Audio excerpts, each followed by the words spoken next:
Welcome to the Grub Street Lodger, and I'm going to be talking about June's books. Now, June's been quite a good month. We've had these heat waves that have been in all the news and that, and here they've not been unbearable. They've been perfectly fine.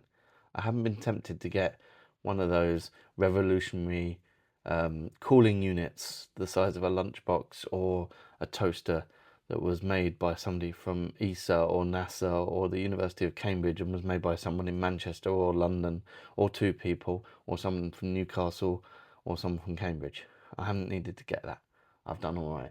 I've also been rehearsing the play that I'm in. I only have a small role, but it's quite a memorable one, and I've been enjoying that. And we're coming towards the end of the school year. Got another 2.5 weeks, and my birthday's coming up. And today I just noticed, I'm sure my ears, well, they must be bigger because ears never stop growing, but I noticed them today. I used to have tiny, tiny ears, and now I have normal people-sized ears. So there you go. Right, well, I've decided to go for short story summer. This isn't a thing. I've just made it.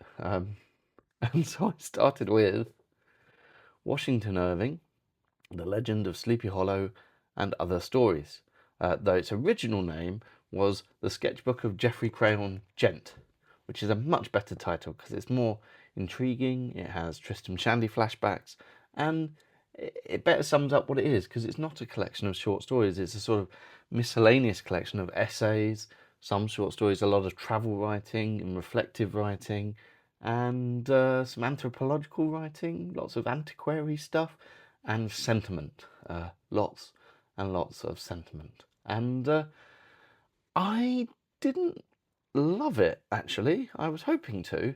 I thought, oh yeah, sort of late 18th century. Well, it's not 18th century at all. It's 1820. So we're still in the Georgians, long 18th century. I thought this would be quite good, and bits of it were. Apparently, Washington Irving toned down his sort of sarcastic, humorous style for this, added all these sentiment bits and stuff, and it makes it a bit. I described him as a watercolor writer in this. Um, Lots of very delicate washes with intricate sketch details, and it's nice, but it doesn't pop. It's not a, it's a bit wishy-washy. Pretty washes, but quite washy. Of course, the two big stories in it are Rip Van Winkle and Sleepy Hollow, and they're good fun. They're both apparently told by Dietrich Knickerbocker, which was one of his other aliases, and maybe I would prefer his New York book more because it seems to have been spikier and more funny. And a lot of the other stuff was him wandering around London. He has a real backwards sensibility, which I found quite surprising. Like the poets he quotes are really old ones and slightly dusty ones like Herrick and things like this. And there's this one where he goes into a library in Westminster Abbey and all the books are there, but it's not a place to keep books, it's a place books go to die, essentially. And they're all going, oh, we're still relevant. And it's like, you're not, you're in here. You're not relevant. No one opens you. We are still relevant. And he wanders around Westminster Abbey and thinks about death. He thinks about death quite a bit. One of the better, sort of more sentimental ones was all about rural, I hate that word, funeral traditions and laying flowers and things like that. There's a lot of sappy stuff, about sons and mothers and lovers and unrequited love and things. He's often quite down. I found that a bit surprising. I wasn't expecting that from him. And then there's a whole bunch of ones at Christmas, which really inspired Dickens and Pickwick Papers, and sort of led to this idea that we could go back a bit more towards old traditions of Christmas. But again, it's all about the old. He's surprisingly hung up on the past. There's very little forward looking in this. And so another one was he goes to Stratford-upon-Avon, looks at Shakespeare stuff, and then he goes to try and find the Boar's Head Tavern, which was the one in the Shakespeare, the Henry V plays where Falstaff drinks. and there was a real Boar's Head tavern, and he finds some vague relics that might be something to do with it, and he meets some peculiar people, and it seems to be quite a modern or a form that I've read modern versions of, like this sort of quest for something that isn't really that important and you don't really find it, but you meet interesting people and find interesting little stories on the way. So stuff like Round Island with a Fridge, or Rat Scabies and the Search for the Holy Grail, and some other books like that I was thinking of. And so yeah, it's a nice collection, it's a nice read, it's pleasant, it's not boring, it's just a bit too soft maybe. But yeah, that's how I kicked off Short Story Summer, and then I followed it with another late 18th century, I'll say Georgian, long 18th century, not late, Tales of Hoffman by E.T.A. Hoffman, and this is a German weirdo. He's very weird. He has an operatic sensibility, which makes sense, because not only were some of these things turned into operas, he worked on opera as well. He was a sort of music meister. He wasn't a very successful one by the sound of it, but his stories are really good. They had some dark, peculiar corners to them. There was one called Madame Scudery, which was all about the 17th century author of Amadis de Gaul. Well, she wasn't really a detective, because if she was rubbish. But she is embroiled in this sort of murder, robbery plot. And in fact, she makes it much, much worse. If she hadn't got involved, things might have gone a bit better. And it's very dark, and they think there's this gang who are murdering young men, taking jewellery to their mistresses. But it's not that. I'm going to spoil it. It's this goldsmith. We met him earlier, and he seemed like an intriguing, eccentric fellow. He creates these perfect, beautiful jewels, but he really hates selling them. And it turns out he hates selling them so much, he'll then go out and murder the person who's bought them so he can have them back. And that's what's been going on. And it's a really odd, dark, obsessive, and this is where Hoffman excels, and I really enjoyed it. Another one was called The Sandman, and so his parents are generally quite, the character's parents are generally quite friendly, happy people, but then about once a month they're very sad and down, and those are the months when the Sandman comes, and the kids are all packed off to bed, and he hears this clump as this person comes in, and he's like, oh, that's the Sandman, and he goes down and he sees the Sandman, and then the Sandman takes off his limbs and pulls out his eyeballs. And how much we're supposed to take that as something that's happened, or an interpretation of something, or a memory, or a failed memory, who knows? And then there's this whole other story where the narrator goes off and he falls in love with this woman. And this woman is very perfect, but she's perfect in a very mechanical way. And it's because she is mechanical. She's an automata. She's basically a robot. And he falls in love with her and then finds out she's a robot. And she's had these new eyes put in, and the eyes have been put in by someone who looks like the Sandman. And this whole thing about eyes and pulling out eyes, and it's all very creepy. And what's wonderful about it is the story only exists in the narrator's head. It's his weird obsessions and weird links. I mean, what's weird is the robot woman exists in the real world, but he's linked it to this Sandman, and he's made this whole sort of mythology, and it drives him mad. Yeah. My favourite story in it was called Councillor Crespel, and it starts off with this man who invents this house around him. He sort of goes, oh, I'll have a wall there and a window there and this there, and it somehow works. And he's a very eccentric man who likes to take violins and to tear them apart. He chooses violins. And there's this woman who lives with him, and she's reputed to be this wonderful singer, but he won't let her sing.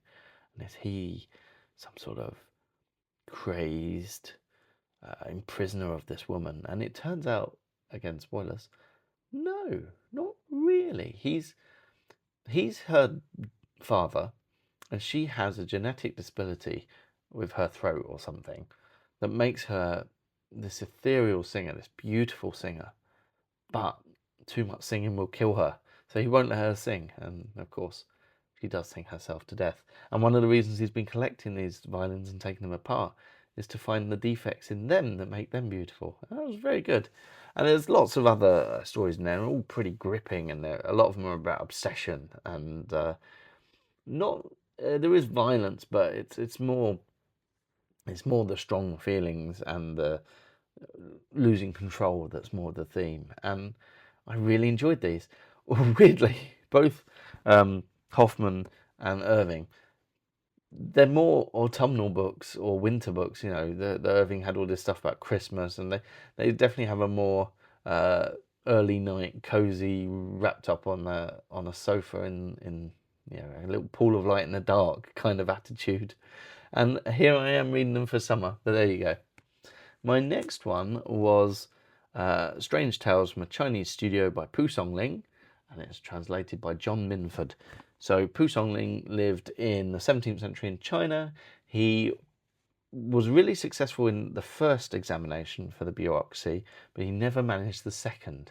And the third is where you get the really, really plum jobs, and the second's where you get good jobs. So he never had a particularly great job. He worked as a tutor, and then he was in his studio, his little study, and he'd write these stories, and he'd send some of them as letters, and he'd keep them, and he'd get information from all different places of weird happenings. And apparently this is a fusion of two different traditions. One is sort of the Ripley's Believe It or Not, this weird thing happened story, which are very short, and then the other is more of a mythological fairy tale, and he tells these. And there's 103 in here. He wrote more. I think he wrote about 500. But there's 103 in here. There's some really good notes that go with it as well. Like actually good notes that are useful and help you understand what's going on and stuff. 104. And there's some really nuts things in here. There's a woman who stir fries a dildo, because the dildo is sort of made out of vegetable matter. There's a woman who has sex with her dog. She lies about it, but then in court the dog humps her. And I was like, oh, she must do, because look at the reaction of the dog. There's a whole load of stories about fox spirits and ghosts. And they're similar in that they're both kind of alluring and attractive, and they both take your yang, your life force, especially if you have sex with them. But generally, just being around them can be delirious, deleterious, not good for your health. And the ghosts, apparently, ghost sex is great sex. So, what's his name in Ghostbusters with the ghost unzipping his trousers? He's going to have a lovely time, but it can kill you. So beware, especially too much. So, a really wise ghost gives their lover a few days off to recharge their yang. And then fox spirits are a bit more. They can be men. They're foxes, but they can disguise themselves as men and women and things.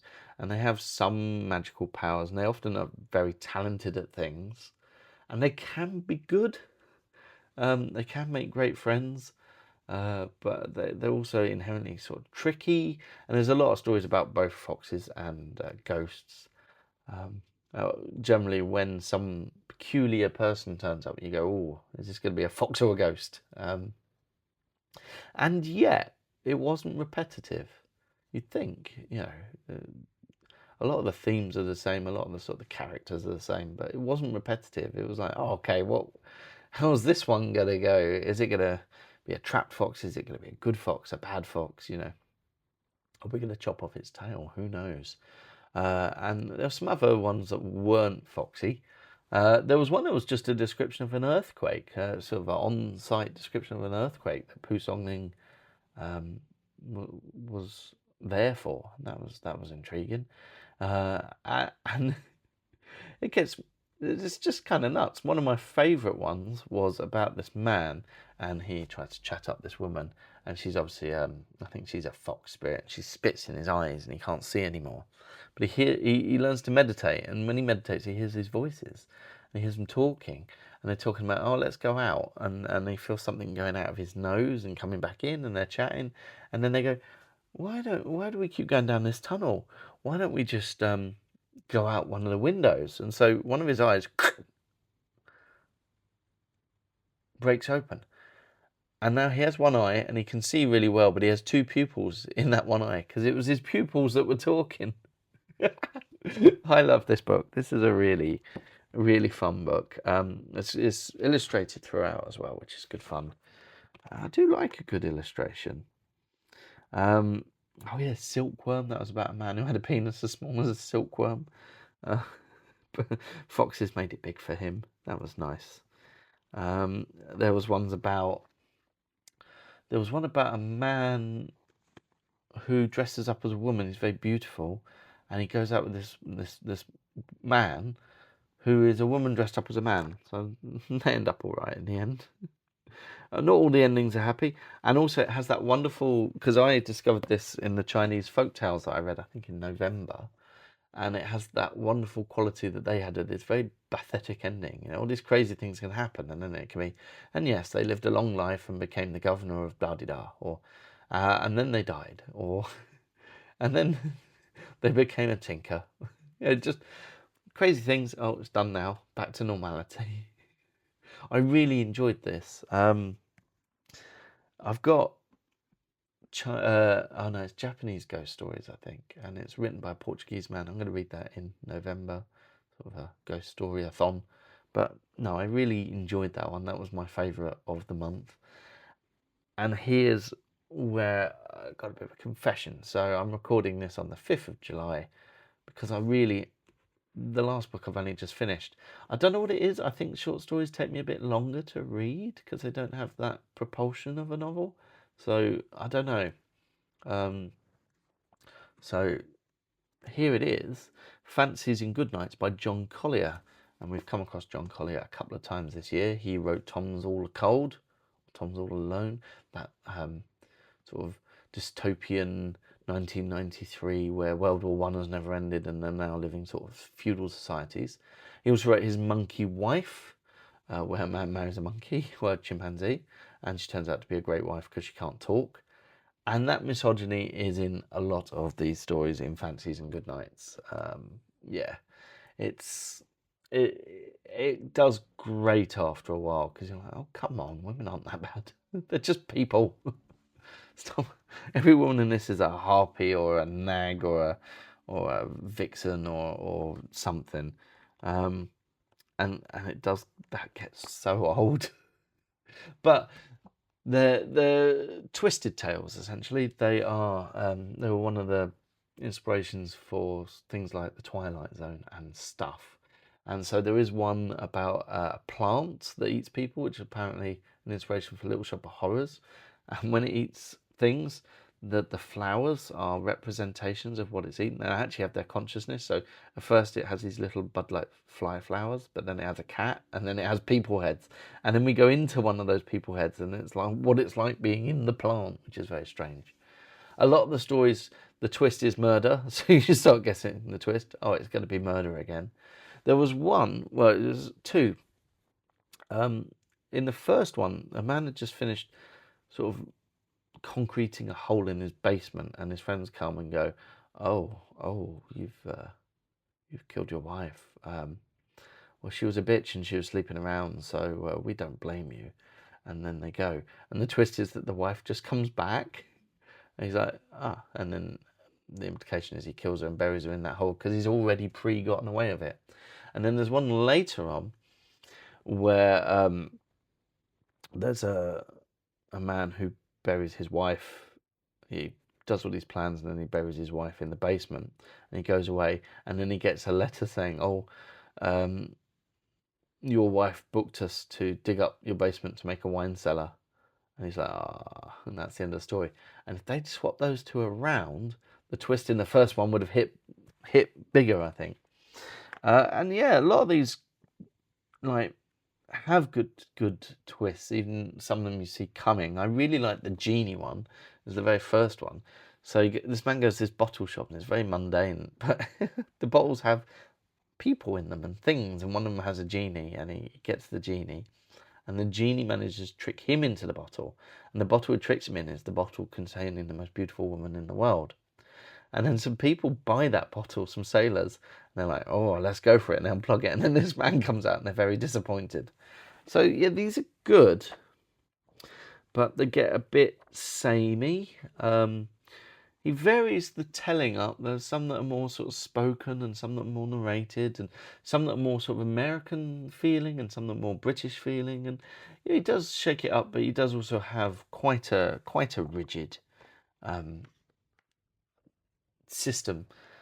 And then one of the themes, or one of the ongoing things, is devils coming to tempt and doing come to earth, and the devils always end up failing, which is a nice thing for devils. And so yeah, it was good, but it would have been better, if you'd come across this in a magazine as they were originally published, then you'd have gone, oh, that's a great story. But to have them all together, you see the clockwork, and maybe that will be the flaw in my short story summer, but we'll see. I think next month's July video is going to be quite short. One, because it's slogging to the end of term. One, because it's when my play is. The performance week is the last week of term. It always comes like this. That particularly difficult weeks, like the first week of September or the last week of July, is when the play is, or the last week before the Christmas holidays or whatever. So there's that. I'm going to London in July, which will be the first time I've been in over 2 years. And my big August plan, because I always read a big book in August, is a big box set of The 1001 Nights. And I might start that a bit early. And because I've finished this one a bit late, July might be a little skimpy, but we shall see. Have a lovely one. Enjoy yourself. Happy summer.